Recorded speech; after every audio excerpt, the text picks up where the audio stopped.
በደንብ ይዩት። መጀመሪያ ሲያሳድዷችሁ ብፁዓን ናችሁ ነው፣ እንደ በቃ እሺ ብላችሁ ተሰደዱ ነው። ከዛ ቆየት ብሎ ሁሉ ዘያምዋው ወንድማችሁን አታሳዝኑ፣ ከዛ ደግሞ ክፉን በክፉ አትቃወሙ። አሁን እስከዚህ ገና ክፉን በክፉ አትቃወሙ፣ ሲመታ አትምታው ብሎ ይሄድና ኋላ ግን ጠላቶቻችሁን ውደዱ። ሲመታ አትምታው አትጉዳው ነው እንጂ ውደደው አይደለም ማለት። ሲያድግ ግን ጠላትን መውደድ ነው። ከዛ በኋላ ጠላትን መውደድ ምን ያመጣል? ፍጹም ያደርጋል። ሰማይ አባታችሁ ፍጹም እንደሆነ እናንተም ፍጹም ትሆኑ ዘንድ ይላል። ክርስትና ቅድም እንደተነገረን እንደ ኒቆዲሞስ በየጥቂቱ እያደገ ወደዚያ የሚመጣ ነው ያለበት። አለዛ ክርስትናችን ምንም እድገት አላሳየም ማለት ነው። ጌታችን በደረጃ ነው ያሳየን። ስለዚህ ክርስትናችን እንዲያድግ ይሄንን ሁልጊዜ ተግባራዊ ማድረግ ወይም መለማመድ በጣም መልካም ነገር ነው። ጠላት የምለው ሰው እንዳይኖር በጎረቤት በስራ ቦታ በየትኛውም አጋጣሚ አይወደኝም አልወደውም የምንለው ነገር እንዳይኖር ጥረት ማድረግ አለብን። በጣም ትልቁ ነገር እሱ ነው።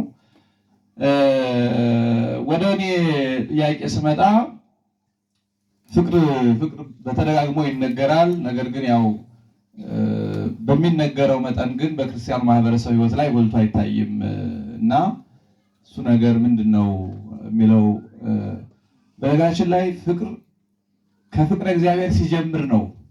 ፍቅረ ቢጽ ወይም ፍቅረ ሰብ ጎልቶ አካል ገዝቶ የሚገኘው ከፍቅረ እግዚአብሔር ሲጀምር ነው። ሃይማኖት እንበለ ምግባር እንደማለት ሃይማኖት የሌለው ምግባር ጥቅም የለውም። ፍቅረ እግዚአብሔር የሌለው ፍቅረ ቢጽ ፍቅረ ሰብም ዋጋ የለውም። እንደ ኤንጂኦ ዝም ብሎ ተራ ርህራሄ ይሆናል፣ ወይም ዕለታዊ ደስ እንዲለን የምናደርገው ይሆናል።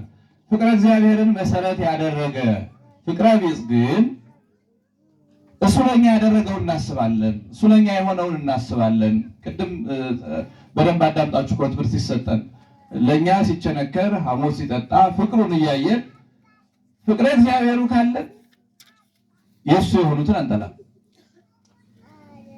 መጀመሪያውንም የፍቅር መሰረቱ ፍቅረ እግዚአብሔር ነው። መጀመሪያው ለፍቅረ ቢጽ መሰረቱ ጌታችን ከሕግጋት ማናቸው ትበልጣለች ብሎ አንድ አዋቂ ነኝ የሚል ሰው ጠይቆት የሚበልጠውን እስኪ ንገረኝ ብሎት በቃ ፍቅረ እግዚአብሔርን መውደድ ከዚያ ሰውን መውደድ ነው ይችን የምትመስለው ብሎ መጀመሪያ እግዚአብሔርን መውደድ በፍጹም ልብ፣ በፍጹም ሐሳብ፣ በፍጹም ሕሊና ይችን የምትመስል ሁለተኛዋ ደግሞ ባልንጀራህን እንደራስህ ውደድ ነው ብሎ ሕግጋት ሁሉ በዚህ ይጠቃለላሉ ይላል። ስለዚህ ያስቀደመው የመጀመሪያው እግዚአብሔርን መውደድ ነው። መሰረታዊ ችግራችን እኛ ፍቅረ እግዚአብሔር ነው። ፍቅረ እግዚአብሔር አምድ አለው ተብሏል። ፈሪሃ እግዚአብሔር ፈሪሃ እግዚአብሔር ማለት አይደለም። ፍቅረ እግዚአብሔር መፈራትማ ጠላትም ይፈራል። ግን እግዚአብሔርን እንዳባት ማሰብ፣ እንዳባት መውደድ፣ ከእግዚአብሔር ጋር እንዳባት መኖርን አልተለማመድንም። የሚጎለን እሱ ነው። በነገራችን ላይ አሁን ቅዱሳን እግዚአብሔርን እንዳባት ነው የሚያስቡት። ስለዚህ ስሙን ሳይጠሩት ተወሰነ ደቂቃ መቆየት አይችሉም። ረጅም ጸሎት ቢጸልዩ አይሰለቻቸውም። እንዴት ነው ይሰለቻል? ሰው ከሚወደው ሰው ጋር ሲጨዋወት አዳር ቢያድር እንኳን እንደአሁን ናፍቀውን የምናገኛቸው ጓደኞች ምናምን ከረጅም ጊዜ በኋላ ከ10 ከ15 ዓመት በኋላ ስናገኛቸው አንድ ቀን አዳር እኮ አይበቃንም፣ ሳንተኛ ሁሉ እናድራለን። ግን 2 ሰዓት 1 ሰዓት ጸሎት እናድርግ ብንል ድክም ይለናል። ለምን ይመስላችኋል? ከፍቅር ውጭ እንደው እንደ ግዴታ እንደ የግብር ውጣ መድገም ማነብነብ ይሆናል ጸሎታችን። የፍቅር ንግግር ከሆነ ግን አሁን ቅዱሳኑ 24 ሰዓት የሚጸልዩት እንደኛ እንዳይታጎልብኝ ሳላደርሰው አይዳዬ ምናምን ወይም እንቅፋት ይገጥመኛል ከሚለው ይወጡና የአባትና የልጅ ንግግር ያደርጉታል ጸሎታቸውን።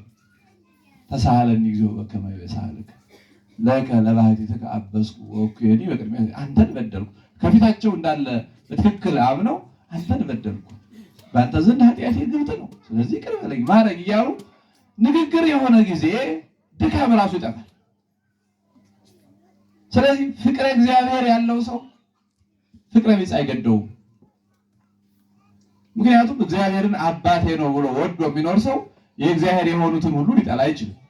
ወንድሞቼ እህቶቼ ናቸው ብሎ ያስባል። ስለዚህ ለዚህ ለፍቅረ ቢጽ ሰውን ለመውደድ ብሎም ደግሞ ጠላት ሆኖ የመጣውንም ጭምር ለመውደድ መሰረቱ ፍቅረ እግዚአብሔር ነው። ቅዱሳን እንደዚያ የሚያደርጋቸው ፍቅረ እግዚአብሔርን ሲወዱ ስነ ፍጥረት ሁሉ ይወዳሉ። እንኳን አይደለም ሰውን እኮ ለእንስሳት ይራራሉ፣ ለእጽዋት ይራራሉ፣ ለሁሉም ነገር ያዝናሉ። አሁን በቅርቡ ያረፉ ነበሩ። ምናልባት ግሸን የምትሄዱ ላይባ ታውቋቸዋለሁ ይሆናል። ባታ መፍቀሬ ሰው ዘንባባ ወይራ ተቆርጦ ታዩ ያለቅሳሉ። በየቤታው በየአጥቢያው የሚተክሉት ዋርካ፣ ዘንባባ፣ ወይራ ነውና እኔ በዓይኔ ያየኋቸው ሰው ስለሆኑ ነው የምነግራቸው። ዘንባባ ዝም ብሎ ባልባሌ ተቆርጦ ካገኙ እንባ ወጥቶ ነው የሚያለቅሱት። ምን አሏችሁ? በየሰሌኖቹ ልጆች አትቁረጡኝ ይደርቃለሁ